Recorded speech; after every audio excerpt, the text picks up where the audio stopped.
Então, e aí? Será que a essa altura da leitura ou do campeonato alguém já leu Memórias Póstumas de Brás Cubas na íntegra?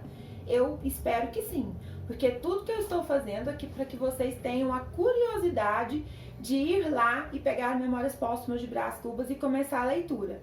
Caso isso não aconteça, porque você pode pensar assim, não, mas Memórias Póstumas de Brás Cubas, a professora está praticamente dissecando ele para nós. Então tá bom, então pega o Dom Casmurro e começa a ler, Esaú e Jacó e começa a ler, mas pegue um livro de Machado de Assis e leia ele do começo ao fim, mas fazendo todas essas interferências aqui, pesquisando e buscando saber mais, tá bom? Na nossa última aula, nós fizemos uma análise comparativa rapidamente, praticamente superficial, que foi só para abrir a curiosidade de vocês, entre Pandora e Eva. Eva, que Machado de Assis faz intertextualidades em outras obras. Nós mesmos quem? Eu e os meus atuais alunos do Colégio Coronel Pedro Nunes já analisamos um conto de Machado de Assis chamado Adão e Eva. Né? Que neste conto não seria Deus que teria criado o mundo, a terra, seria o diabo. E Deus tentou consertar, tá certo? Nós já analisamos esse conto, que não é tão simples assim, que eu só fechei com uma frase aqui.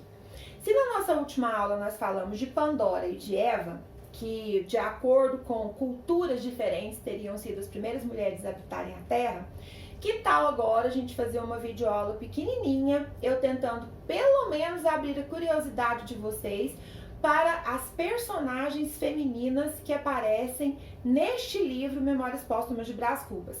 Também não falarei de todas, porque o nosso tempo é curto, mas precisamos falar pelo menos de Marcela, de Vigília, da Dona Plácida e de Eugênia. E ainda tem a irmã de Brás Cubas, que é a Sabina.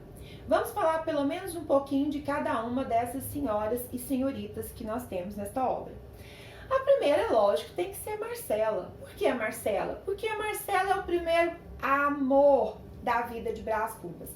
Nesta nossa videoaula de agora, aproveitando que nós vamos falar rapidamente sobre as mulheres que povoam esse texto, nós vamos aproveitar para falar do amor. Porque é difícil, né? Se separar uma coisa da outra. Toda boa obra tem que ter esses elementos. As mulheres que dão todo o tom para uma narrativa e como o amor é abordado neste texto. Por falar em amor, no capítulo 16, olha o que eu tenho.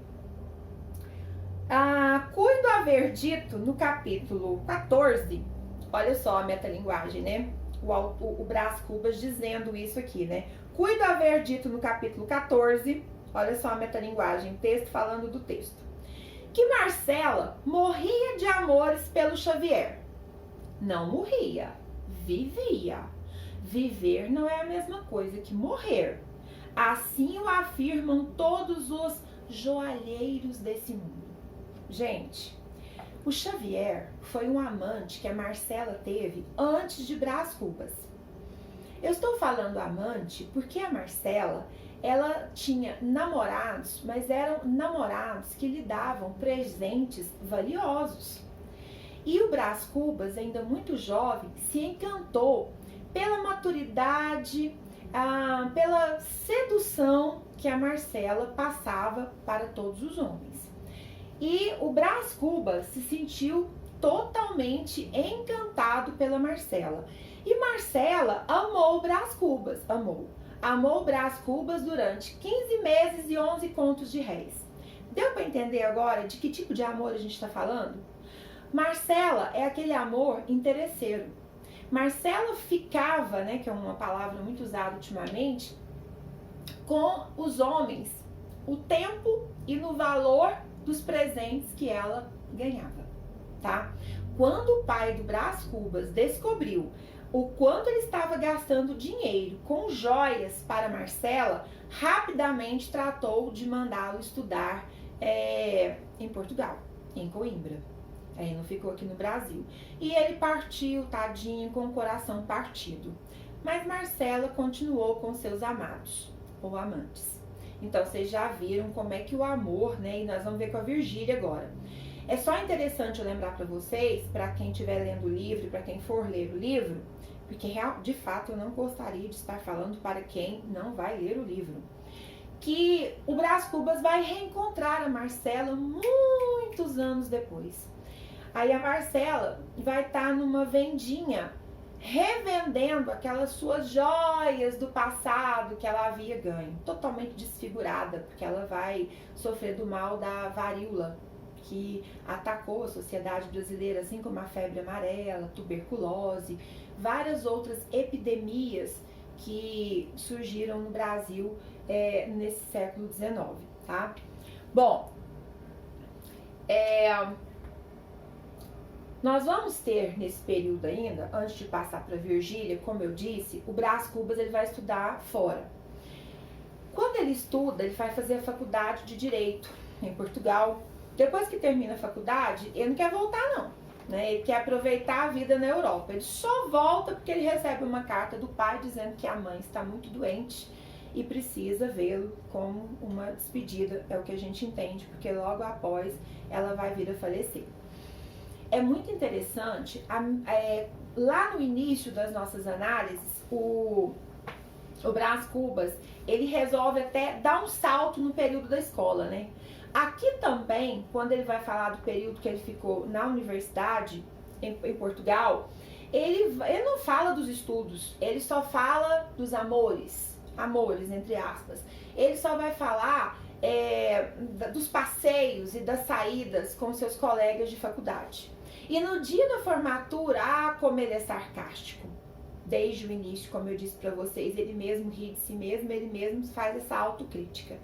E agora, não é nem o Brás Cubas maduro, não. Aqui ele lembra do dia de formatura, que naquele dia de formatura ele já tinha consciência crítica de que tipo de formatura ele tinha feito. Ele diz uma frase mais ou menos assim: eu estou me sentindo enganado recebendo esse diploma, mas da mesma forma como eu enganei a faculdade fazendo de conta que estudava. Olha só a autocrítica, né? Ele não estudou para merecer aquele diploma, aí recebe aquele diploma da universidade e não dá o menor valor. Quando ele chega de volta ao Brasil, conversando com seu pai, o seu pai logo percebe: meu filho, tu não tens vocação para o bacharel em Direito. Tu não serás um bom advogado. Vamos fazer o seguinte, o Brasil está vivendo esse período aí pré-republicano, com todas essas discussões. Um bom caminho para você agora será a política. Tu serás um bom político. Se fores advogado, serás um advogado medíocre. Então é melhor você atuar na política. E para você conseguir sucesso na política, nada melhor do que eu encontrar um casamento para você com uma moça que já seja de uma família de políticos. É aí que ele vai ser apresentado à Virgília. O pai dele, enxergando longe já o filho que tinha, que aliás eu conhecia desde criança, pensou: precisa arrumar um bom casamento para esse moço, ver se eu coloco ele na vida pública, na vida política, porque como advogado não vai dar certo não. E vai ser aí que ele irá conhecer a Virgília. Ele conhece a Virgília, é apresentado a ela em uma festa. E aqui a gente já percebe como Machado de Assis trabalha com a questão das mulheres. É muito difícil você encontrar uma mulher tola na obra de Machado de Assis. Virgília tem poucas falas no texto. Até mesmo a análise psicológica que o nosso narrador personagem tenta fazer, ela é muito vaga. Mas o bom leitor que vai prestando atenção nos atos da Virgília tira suas próprias conclusões. Que conclusões? Que Virgília era uma mulher muito inteligente. Virgília era tão inteligente que ela não caiu nessa de se casar com Brás Cubas. Ela viu em Brás Cubas e o que o pai dele não viu. Ela viu em Brás Cubas que ele tanto seria um advogado medíocre, como ele também seria um político medíocre. E não quis se casar com Brás Cubas. Ela preferiu casar-se com Lobo Neves. porque ela enxergou em Lobo Neves um bom futuro, um bom casamento, e acertou. Lobo Neves foi deputado, Lobo Neves foi nomeado ministro. Quase todos os projetos de quase que todos os projetos de Brás Cubas, Lobo Neves conseguiu executar e executá-lo ao lado de Virgília. Ou seja, Brás Cubas não ficou com a Marcela, uma mulher bem mais velha que ele. Também não ficou com Virgília, porque Virgília preferiu casar-se com Lobo Neves. E depois ele será o quê? Amante de Virgília. Eles se encontrarão às escondidas. E aí eu pergunto pra vocês, uma coisa que eu fico na dúvida até hoje, mas eu tenho meu ponto de vista, minha própria conclusão. No meu ponto de vista, Brás Cubas nunca esteve apaixonado por Virgília. Ele queria ter algo que pertencesse a alguém que deu certo na vida. Ele não conseguiu ser um grande político de sucesso, de renome, ter cargos importantes, se tornar ministro. Mas ele conseguiu ficar com a esposa do Lobo Neves. Então ele não tinha o que o Lobo Neves tinha, mas ele tinha a esposa de Lobo Neves como amante. Virgília, por sua vez, não quis casar-se com Brás Cubas, porque sabia que não seria o casamento do status que ela queria, porque era nisso que ela estava interessada. Mas para ser só amante e ter algumas horas de prazer, para isso ela até que quis o Brás Cubas, porque também ele não passava de um rapaz inconsequente.